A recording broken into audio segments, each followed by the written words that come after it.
Welcome to our lesson on electric fields. We are going to elaborate a bit from grade 11 physics when we learned about electric fields to grade 12 physics. So just as a recap of how to calculate the electric field and the force of the electric field, here are the following equations from grade 11 physics. So the force of the electric field is the charge multiplied by the strength of the field, E. Or you could rearrange this and solve for the electric field by dividing both sides by Q. So you can find the strength of your electric field by finding the force of the electric field divided by Q. So we are still going to use these two for our lesson and our practice questions in grade 12 physics.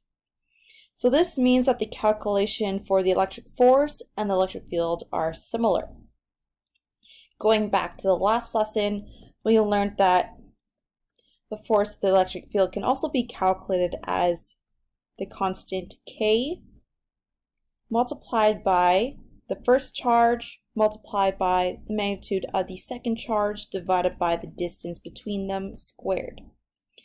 Now I can take this same equation and rearrange it and solve for E in a different way. So we know that the electric field can be calculated as Fe over Q, but I can replace this Fe with the above formula instead.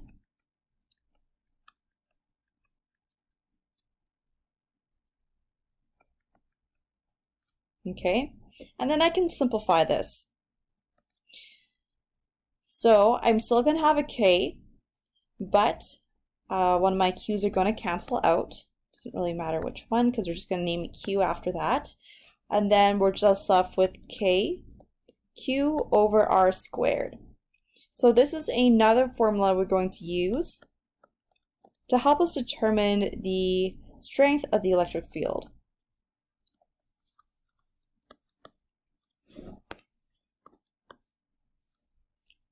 So remember, the K is the constant, 9 times 10 to the power of 9 from our very last lesson. So, and Q is your charge, R is the distance.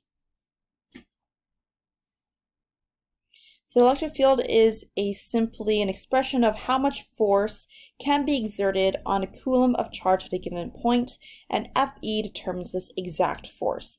In problem solving, this means that if you calculate Fe, you find E by dividing out the Q. So let's look at an example of this. A charge experiences a force of 20 newtons. Find the field if the charge is 2 microcoulombs. So this is the formula that we know from grade 11 physics. Force of the electric field is our charge multiplied by the strength of the electric field. I can rearrange this so I can solve for the strength of the field. We have the information for the force of the electric field because it says a charge experiences a force of 20 newtons. And we also have been given that charge, the strength of that charge, which is 2 microcoulombs. So that's 2 times 10 to the power of negative 6 coulombs. So 20 divided by 2 times 10 to the power of negative 6 is 1 times 10 to the power of 7 newtons per coulomb. So that is our field strength E. So this seems pretty simple. That's something that we've done last year. But now we're going to look at a different scenario when we have vectors involved. So I'm going to go ahead and draw in our question. So go ahead and copy this with me and then we will look at how to solve this together. So here's Q1, our first charge. Here's Q2, our second charge, and Q3 will be here. The distance between Q1 and Q2 is going to be 3 centimeters. The distance between Q2 and Q3 is going to be 4 centimeters. And I'm going to leave that one for us to figure out. We also don't know the angle this creates, but we do know their charges. So Q1 is going to be negative 4 microcoulombs. Q2 is going to be negative 5 microcoulombs. and Q3 is going to be 6 microcoulombs.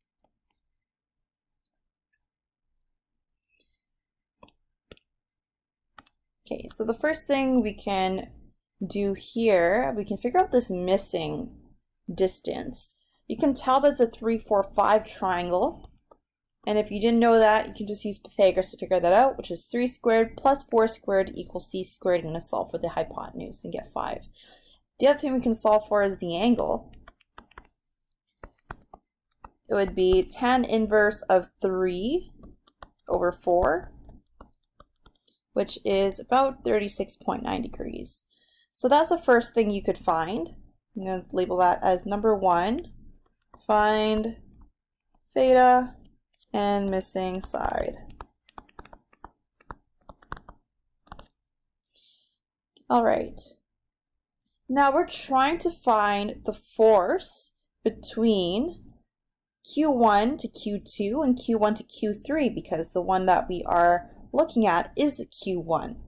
So what I need to do, since I'm interested in the forces acting upon it, I'm going to find the force between Q1 to Q2, and I'm going to find the force between Q1 and Q3. And we learned how to do this in the last lesson. We are going to use our Coulomb's law to do this.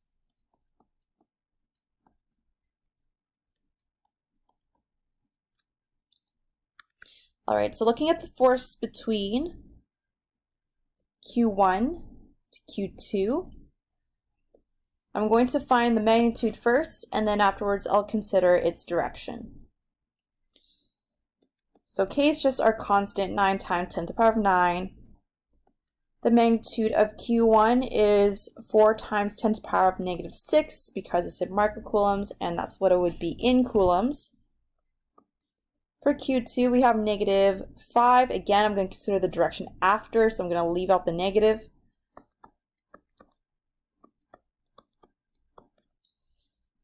And then our distance is 3 centimeters, but we want to make sure it's the meters. So it would be 0.03 meters squared. If you plug this all into your calculator, remember to plug in the value for K. Multiply them and divide it by 0.03 squared, you're going to get 200 newtons. The direction, we're going to refer back to Q1, which is a negative charge. In between Q1 and Q2, they don't want to be close to each other because negatives repel. The two negatives would repel each other. So it's not going to go towards Q2, but most likely it's going to repel away. So it's going to be upwards. So again, Q1 and Q2, we want to move away from each other because they're both negative charges, which is why our relationship in reference to Q1 is going to go upwards because it wants to repel away from Q2. Looking at the force between 1 to 3. So Q1 is 4 times 10 to the power negative 6. Again, I'm just looking at the magnitude itself, and then I'll consider its direction afterwards. And the distance between them are 5 centimeters, which is 0.05 meters. So after you do this calculation, remember to multiply with 9 times 10 to the power of 9 for K. We're going to get 86.4 newtons. As for our direction in reference to Q, it's going to go in this direction because Q1 is going to be attracted to Q3 because they have opposite charges. Q1 is negative, Q3 is positive. So Q1 is going to want to go towards Q3 because they're attracted to each other. Again, I'm looking in reference to Q1 because that is what we're looking for. And that angle going down is 36.9 degrees. Remember, as always, in represented to the horizontal, we found what theta is, which is 36.9 degrees. Okay, so now that we have that information, we need to resolve it into its x and y components. I'm going to draw a chart for that.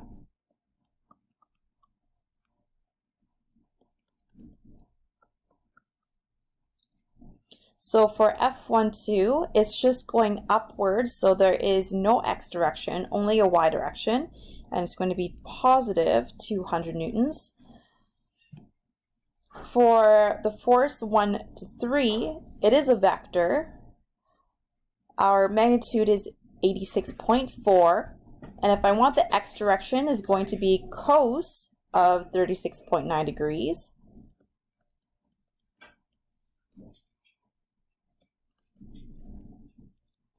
And if I want to find the y, again, our magnitude, which is the hypotenuse of that vector, and to find the y, it's going to be 86.4 sine of 36.9 degrees.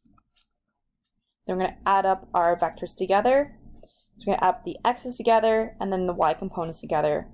For the x component, we only have that one value, which is going to be 69.1 newtons for our x direction. In our y direction, I'm going to quickly solve for this first. Remember that for F13, because we're going on an angle downwards, our y value is negative.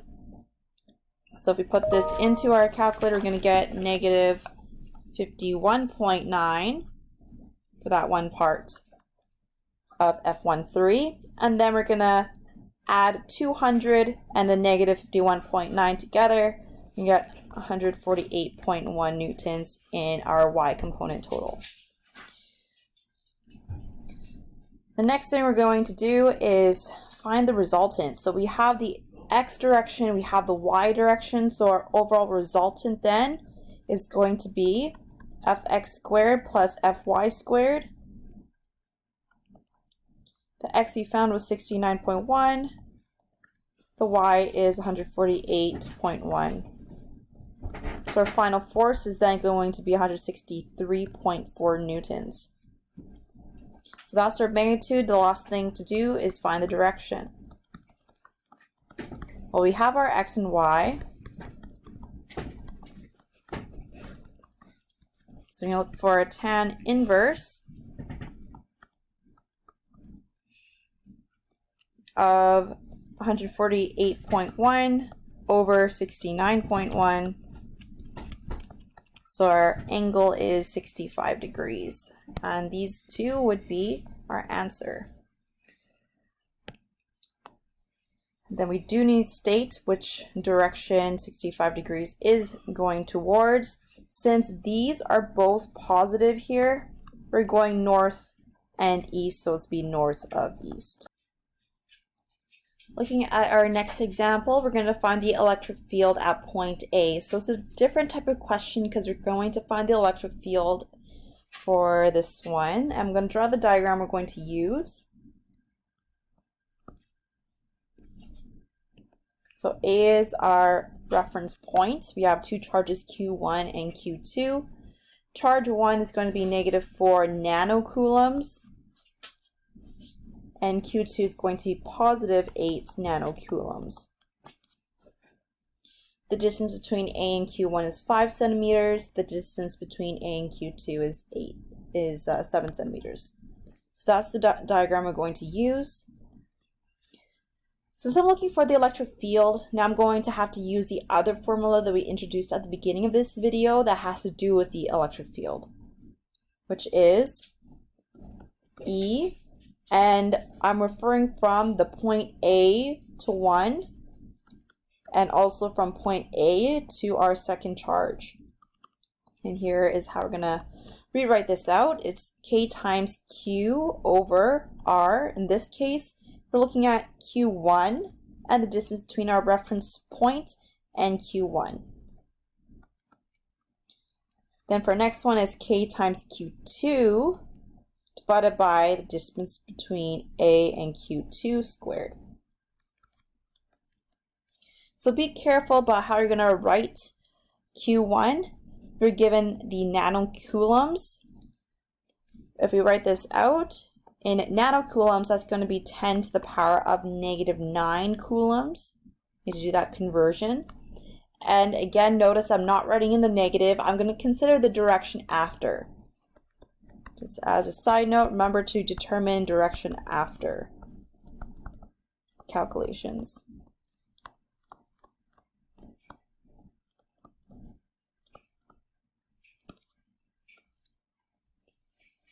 Our distance is 5 centimeters or 0.05 meters. And remember, K is 9 times 10 to the power of 9. So we're going to get 1.44 times 10 to the power of 4 newtons per coulomb. This is our electric field strength between A and Q1.